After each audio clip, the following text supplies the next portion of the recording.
Hello church, this is Aurora Garcia Casipri. For today, our wedding anniversary is going to be in nearly. That's why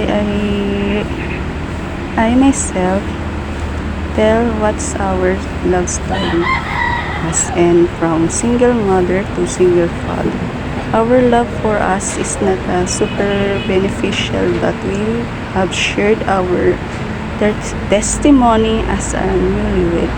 The story of this wedding is not madali, pero kinaya namin because we have supernatural faith na galing sa Panginoon Diyos na si Abraham.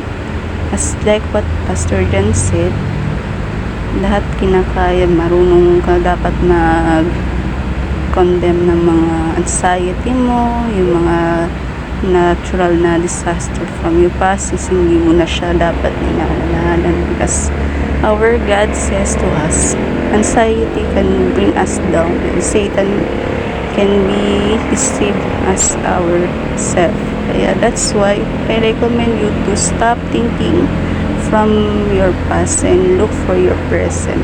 That's what I to share right now. And even for my listeners, I really wanted to share na our story in here in the world is not so easily, but I hoping na marunong tayo lumingon sa pinanggalingan natin at wag na natin yung babalikan. That's all.